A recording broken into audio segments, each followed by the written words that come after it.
Today, we are starting a sermon series in the book of Judges, and we are going to start in Judges chapter 4. So I invite you to turn with me in your Bibles to Judges chapter 4. We're going to be reading a very exciting story. Judges chapter 4:1 reads, "The Israelites again did what was evil in the sight of the Lord after Ehud died. So the Lord sold them into the hand of King Jabin of Canaan, who reigned in Hazor. The commander of his army was Sisera, who lived in Harosheth ha-Goyim."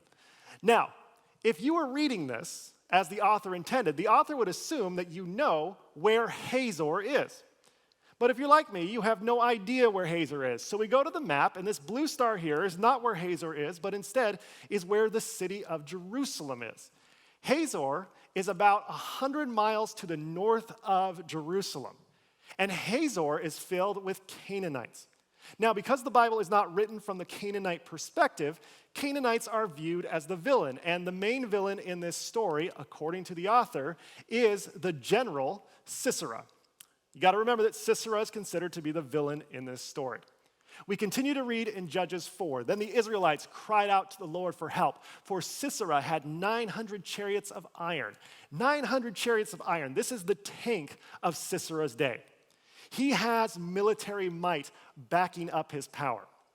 We then read, and had oppressed the Israelites cruelly for 20 years. Now at that time, Deborah, you all know Deborah, right?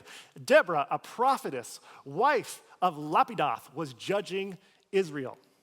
Now, this is important to know because this is before the era of the kings in Jerusalem's history. So there was not a king that united the 12 tribes of Israel. Instead, there were just independent judges that popped up in certain regions of the land, and they oversaw the law and the justice of all the things that occurred during that day and age. So Deborah is a judge. She is the only female judge to be recorded in the book of Judges.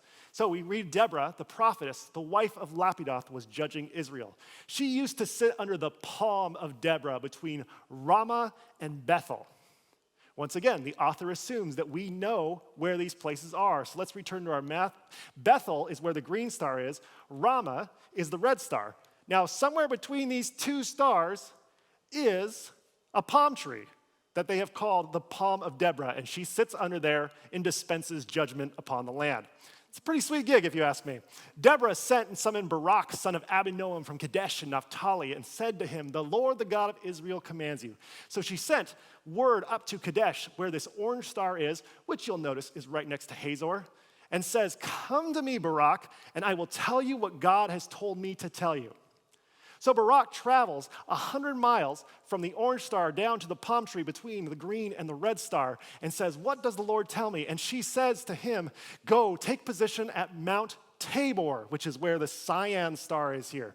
"Go to Mount Tabor, bringing 10,000 from the tribe of Naphtali and the tribe of Zebulun. I will draw out Sisera," remember, Sisera is the villain, "the general of Jabin's army, to meet you by the Wadi Kishon with his chariots and his troops, and I will give him into your hand."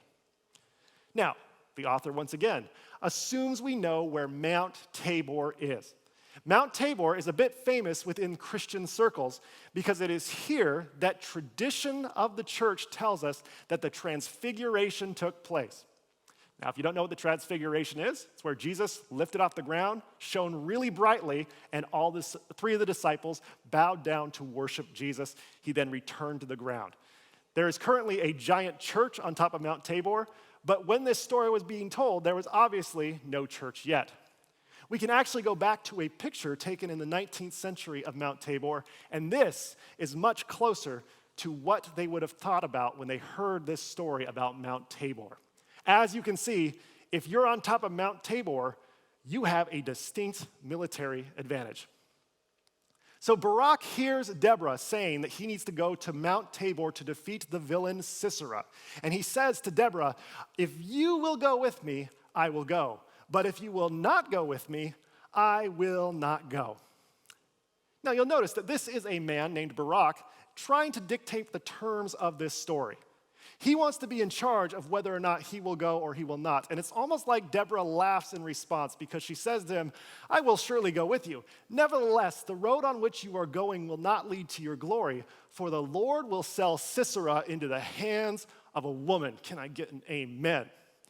In other words, she is saying to Barak, oh, you think you're a major player in this story. You are a mere masculine pawn in this divine feminine plan. So Barak hears that he is going to be an insignificant part of this story, and he says, okay. Deborah then goes up with him and went with Barak to Kadesh. Now, Kadesh, remember, is the orange star. So they traveled from the palm of Deborah all the way up 100 miles to Kadesh, back to the shadow of Hazor. And it was there that they started rallying the troops together. We read, Barak summoned Zebulun and Naphtali, which are 2 tribes of Israel, to Kadesh. And 10,000 warriors went up behind him, and Deborah went up with him. Now, here's where things get a bit complicated, so we've color-coded everything to try and make it so you can follow along. When Sisera was told that Barak, son of Abinoam, had gone up to Mount Tabor, Sisera called out all his chariots, 900 of them in iron, and all the troops who were with him from Harosheth ha-Goim to the Wadi Kishon. So they go to Mount Tabor, which is where God is telling Deborah to take the troops, and they arrive at Mount Tabor, and then Deborah says to Barak, up, for this is the day on which the Lord has given Sisera into your hand. The Lord is indeed going out before you. So in other words, you do not need to worry, Barak. Sisera will fall at your hand. And we read, and the Lord threw Sisera and all his chariots and all his army into a panic before Barak. Sisera got down from his chariot and fled away on foot, while Barak pursued the chariots and the army to Harosheth ha-Goim. All the army of Sisera fell by the sword. No one was left. Complete and total victory. Now, it's here that we would assume that we would follow the story of Barak. But here, the camera shifts and follows Sisera. Remember, Sisera, the villain, has run away from the battle. And we read that Sisera then fled away on foot to the tent of Jael, wife of Heber the Kenite, for there was peace between King Jabin of Hazor and the clan of Heber the Kenite. So Sisera runs to a neighboring nation that is allied with his nation, and when he gets there, he comes across a woman named Jael, and he sees her, and they begin to talk to each other. Now, here's a picture of Jael as drawn by the incomparable Crystal Chavez, and we read about what Jael says to Sisera in these words. She says, come to me, turn aside, my lord, turn aside to me, have no fear. So Sisera turned aside to her into the tent, and she covered him with a rug. Now Sisera is tired. He is maybe even wounded. He seeks shelter in an allied nation from an allied person, which is Jael, and he lies down, and Sisera says to her, please give me a little water to drink, for I am thirsty. So she opens a skin of milk and gave him a drink and covered him. Sisera then said to Jael, stand at the entrance of the tent, and if anybody comes and asks you, is anyone here, say no.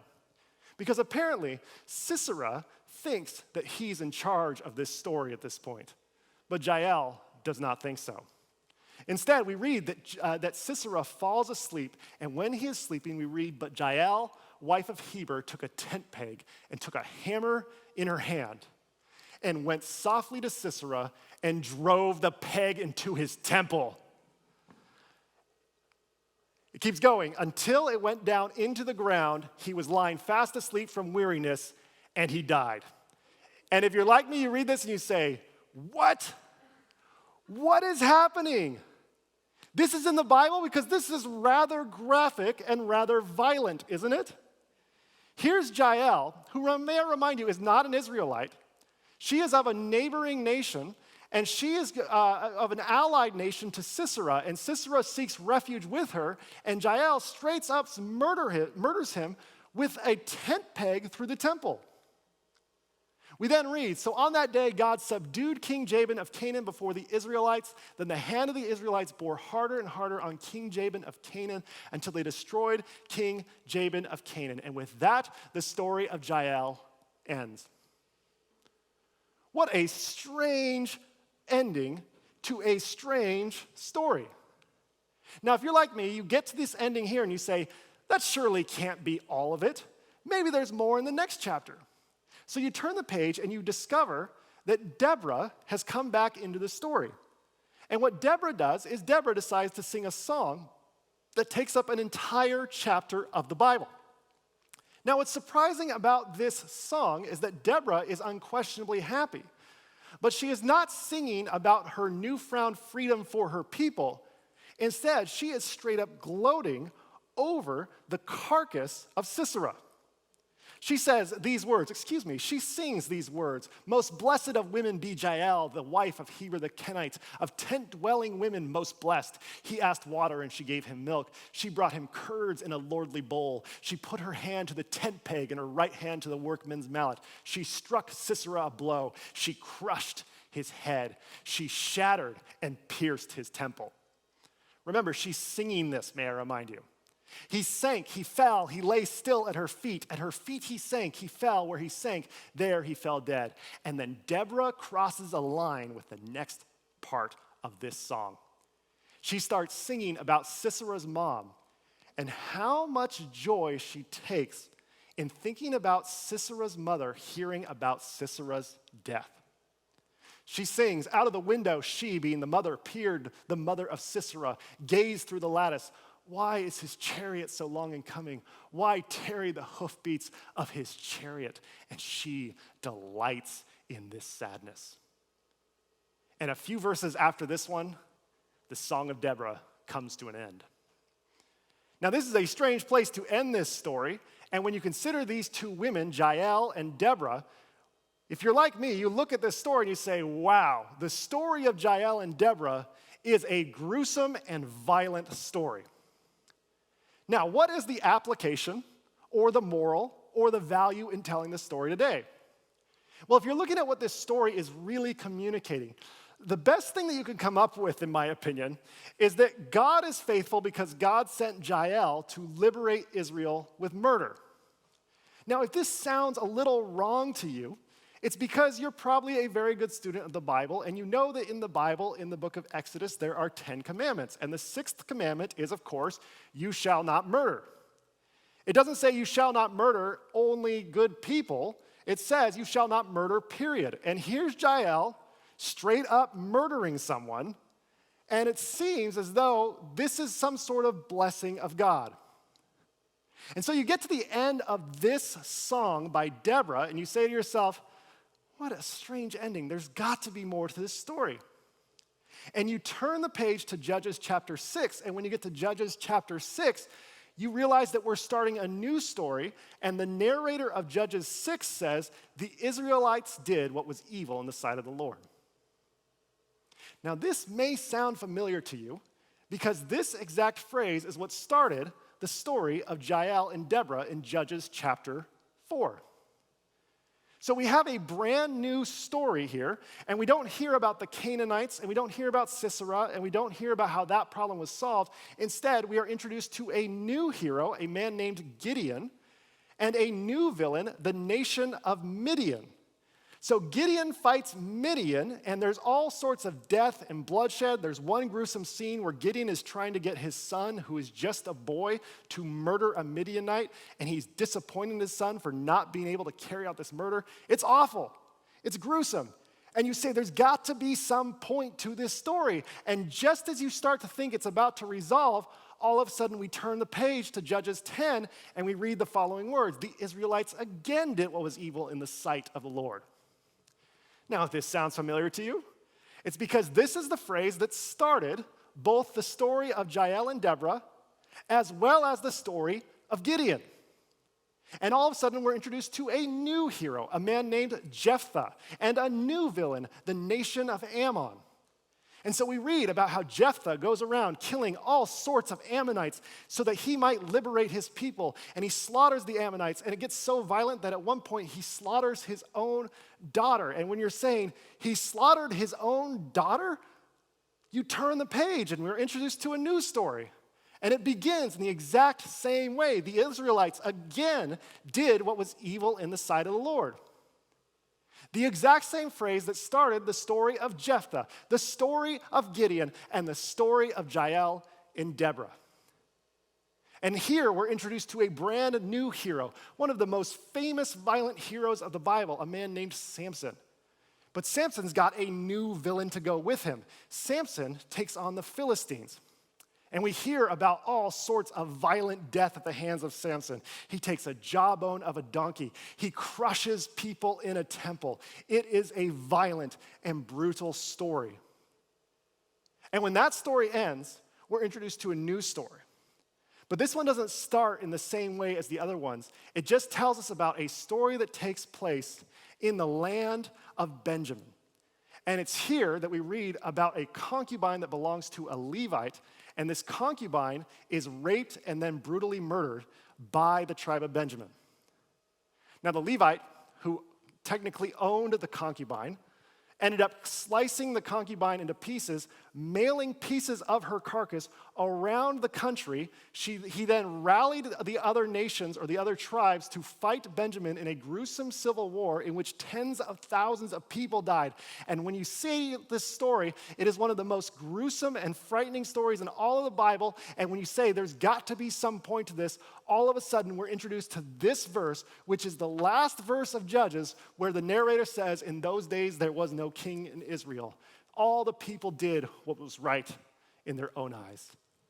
And with that, the book of Judges ends. Now, if you're like me, you read this and you say, what a strange book. There is no gratuitous violence when the whole thing is just violence. It's all violence from page 1 to the very end, and it ends with these words, and you say, is there anything that can be redeemed here? Because this just seems like a horrible movie with no point forward. Not only that, but you have all sorts of problems with people being chopped up into different pieces. You have all sorts of violent scenes where tent pegs are going through temples, and you have to ask yourself the question, is this the most violent book in the Bible? Because I think it is. And while it's difficult for us to read, and it's difficult for us to tell these stories, I have to tell you, I find Judges to be quite profound. And when we take this kind of elevated view of the book of Judges, I have to tell you, I think there's 3 things that we can learn from this book that I have found to be personally helpful in my life today. And I found it to be a book that is not really regressive, but is instead progressive. So to tell you about the first thing that we can learn, I want to tell you a story that took place all the way back in 2007 when I had the opportunity to travel to Europe with my classmates at Montana State University. Now, we went to Turkey, Italy, and Greece for 3 months, and it was the trip of a lifetime. And when you travel with a bunch of architecture students, you go and see architecture. One of the highlights was going to see Santiago Calatrava's 2004 Olympic Stadium, where the Olympics were held. And there's not a lot of nerds running around the planet that want to go see buildings like this, so it was empty. So we got to run on the track here and run on the Olympic track where they held the finest competition that the world has to offer. Now, you may be looking at this picture and thinking like, wow, Craig, you're losing in this race. No, I'm lapping them, as far as you know. So we got to go there, and we had a great time. And the tour guide told us, there's a soccer game that's happening this Sunday. We said, a soccer game? We were all tourists. We said, we'd love to go. We went back to our hotel. The hotel manager helped set us up. He got tickets for us and helped us figure out which seats we were going and how to get there and everything. And he got us tickets to this game where Athens AEK was playing Panathinaikos. And these 2 teams are both from Athens, and apparently there's a lot of bad blood between them. It's so bad, in fact, that when the hotel manager booked our tickets, he looked at all of us, he said, I will only do this if you promise me something. Promise that you won't wear yellow and you won't wear green. Any color you want to wear outside of that, just don't wear those colors because you may get crossed with the wrong fans and things may get crazy. So we went to the game, and as you can tell, neutral colors here, as you can see. We did not mess with this at all. And it was great.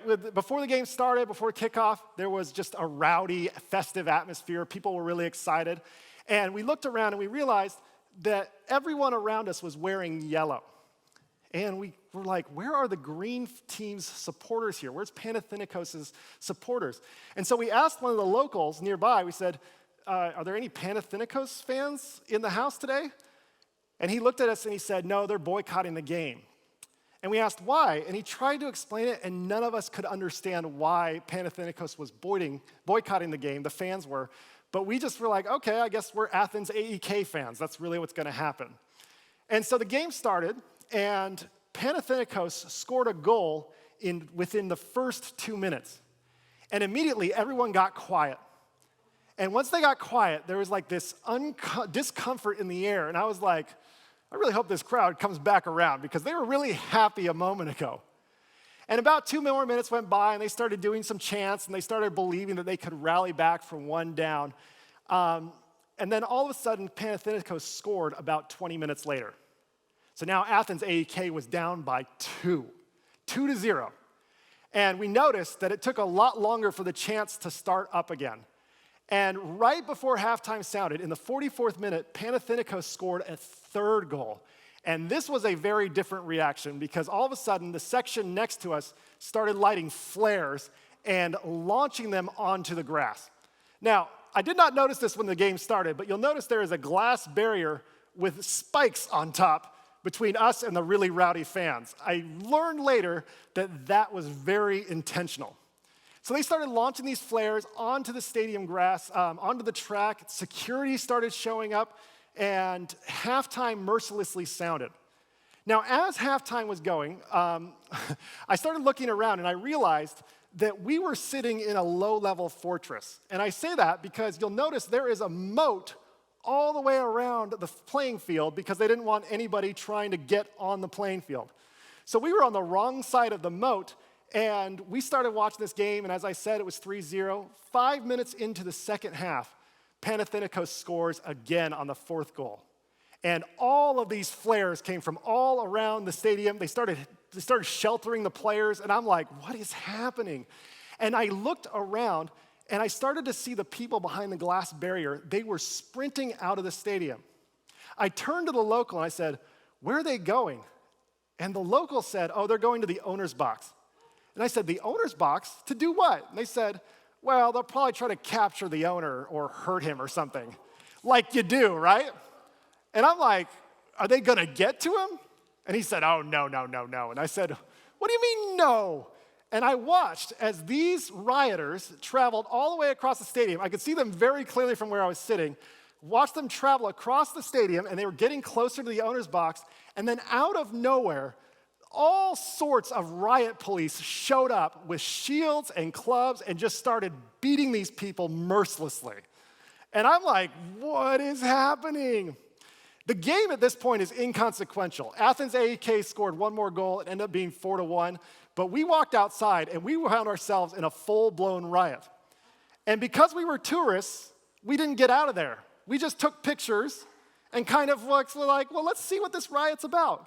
And people kept swerving one way or another way. I saw people come out of the crowd. They had pepper spray in their eyes. They were washing it off. They made eye contact with me, and I said, what exactly are you protesting against right now? And he went back into the fray. They were just really mad that their team lost 4-1. What I did not know at the time is that Athens AEK this year had a great season. They made the Champions League. They had won the majority of their games. But this one game really made people angry. And this riot was going in full force, and then all of a sudden, the riot police banged their shields with the clubs. This was some signal because everyone ran the opposite direction, and I turned to my classmate and I said, it's time to go now. And we got out of there. It was a very exciting night in Athens, to say the least. So I sat there and I was thinking about it on the way back, about this stadium that I noticed the architecture of with barriers and glass fences and spikes and moats. And I just kind of imagined what would happen the next day at the team meeting. I imagine that some administrator would say, man, how do we stop these riots? And the solution comes forward. You know what we need to do to stop these riots? We need to invest in more anti-riot security measures. We just need more. Yeah, we have a moat. We need to make the moat bigger. We need a taller fence. We need to have more metal detectors before people come in. We need more anti-riot security measures. Which is ironic, because I've never been in a stadium with more anti-riot security measures than this stadium that's behind me. And after this riot occurs again and again, and there's this architecture that's designed to prevent riots from happening, at some point people attending the game get the message, oh, you know what we do here? We riot together when we're upset. At what point do we all accept that more security isn't the answer to this problem? Because I think a question like this is exactly what's at the heart of the book of Judges. We heard the story of Jephthah and Jael and Samson and Gideon and the Levite's concubine. We heard all of this, and it's all violent and gory and gruesome. And in fact, it's one of the most gruesome books in all of the Bible. And a question we should ask is, what is the point of this violent and gruesome book in the Bible? And when you look closely at what the author is doing, I think the author of Judges is brilliant. Because what the author is doing is he's saying, we always had another hero who promised us if we just had a little more violence, everything then would work out. And the author of Judges collects these stories that the thing that's in common between them is just violence. And he points out that violence is cyclical and pointless. And the way that this author ends this book, I think, is brilliant. When the author writes, in those days there was no king in Israel. All the people did what was right in their own eyes. Basically what he's saying is, I lived in an era when everyone was Batman. And despite what you think, it wasn't nearly as awesome as it sounds. There was a lot of death, a lot of bloodshed. And while some people blame us for choosing a king later on down our heritage, we had to do something because there was so much bloodshed happening.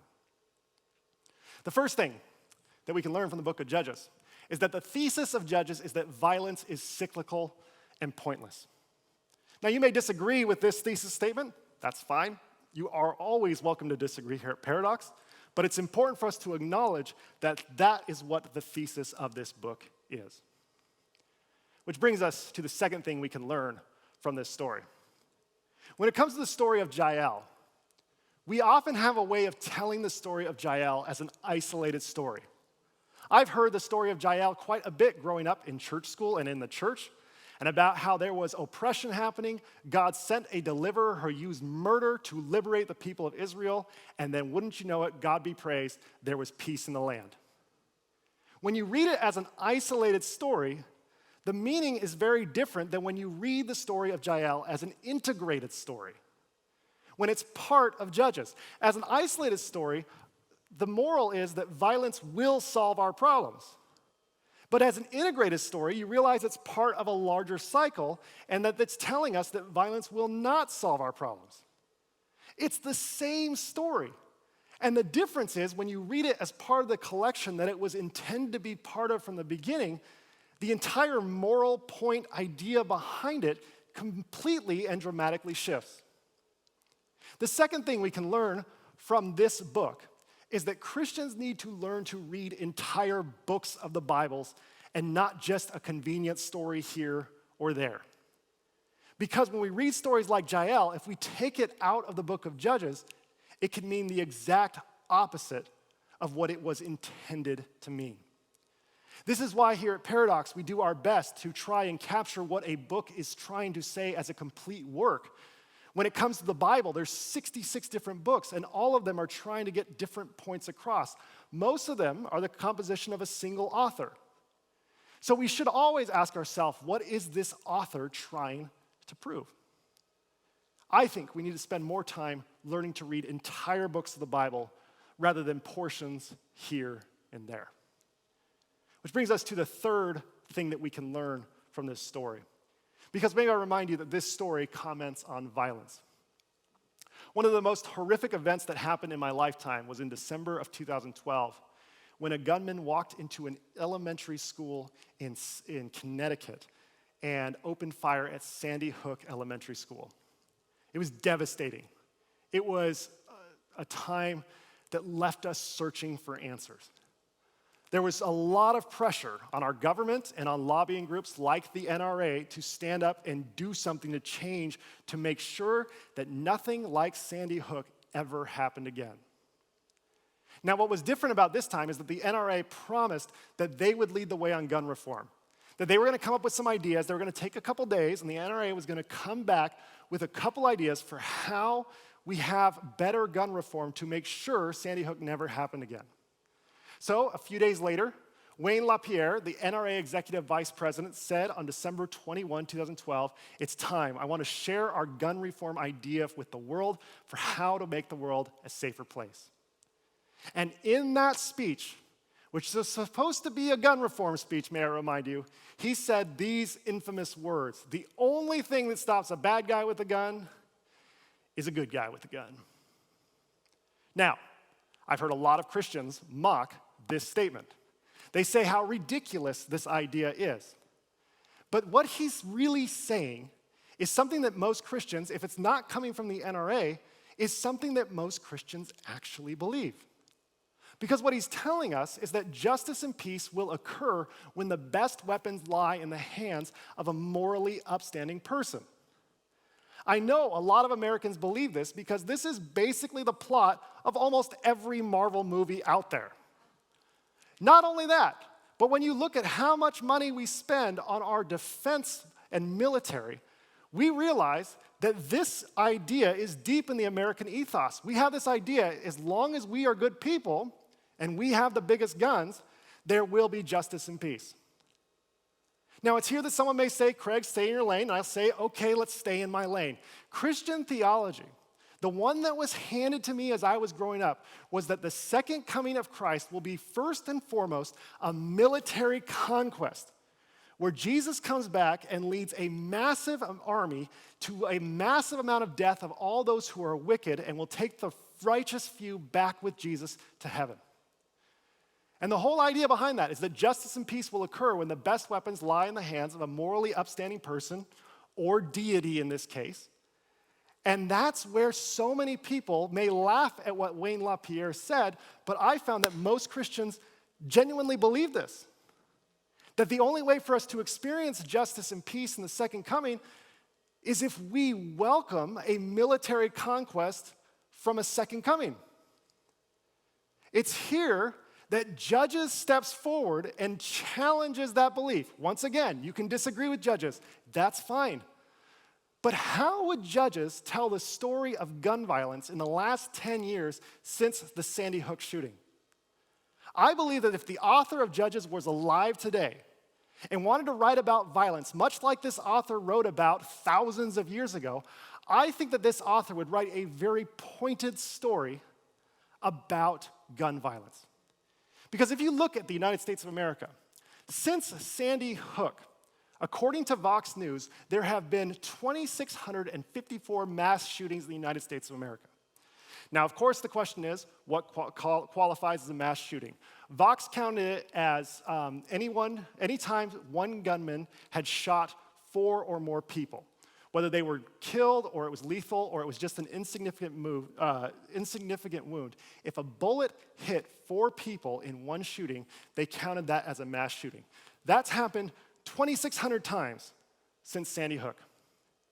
Now, in 2018, the USA had 120 civilian firearms per 100 residents. I don't know if you're good at math, but that's more than 1 gun per person in the United States of America. I believe the author of Judges would look at this and tell us the story of America this way.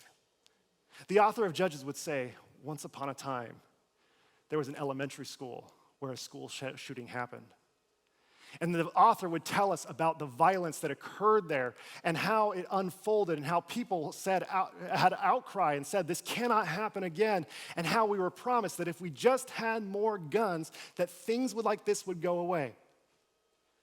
And before there's a point that's made in this story, the author would then tell the story of Charleston, where a racially motivated hate crime occurred at a church with a gun. And once again, people were killed. We'd hear about the violence. And before there was a point that was made, we'd hear people saying, just get more guns. The only thing that stops a bad guy with a gun is a good guy with a gun. And as soon as we hear that phrase, we shift to San Bernardino in 2015.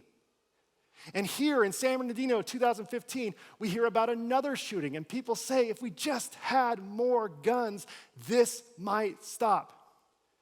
Then we hear about Parkland, Florida. We were promised again more guns and this might stop. Then in 2021, we'd hear about Indianapolis. And we hear once again about how if we just had more guns, we could finally stop this. And in this reimagined telling of the book of Judges, I picture the author telling us the story of Indianapolis and then writing this reimagined last verse to cap it all off when they say, and in the end, there were more guns than people in the land. And the book of Judges comes to a close. That's a modern understanding of what Judges might be today.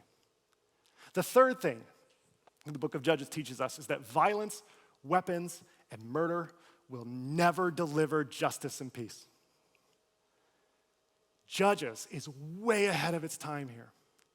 Judges has this sense after seeing a lifetime filled with violence and murder and bloodshed and promises of just a little more death and then we can have peace. Before the author stands up and says, you know what? Maybe this isn't the solution to our problems. Maybe we need to reorder ourselves politically. Maybe we need to overthrow the system so we can actually get something changed here. Maybe we need to all admit that more guns isn't the solution. And when you consider that this is what this ancient book is talking about, all of a sudden this book goes from being a book that's just filled with violence and we say, why is it that God is so angry in the Old Testament, to being a book that challenges us to look at our own country, our own theology, our own selves, and see if we believe the myth of redemptive violence, that just a little more violence might solve our problems. Because the author of Judges would strongly disagree with that. My friends, may we abandon the idea that violence and weapons will bring us justice and peace. In my opinion, that is what the author of Judges is getting at thousands of years ago, and it feels like it was written for us just this week. May we have the courage to see and embrace Jesus Christ in all that we experience.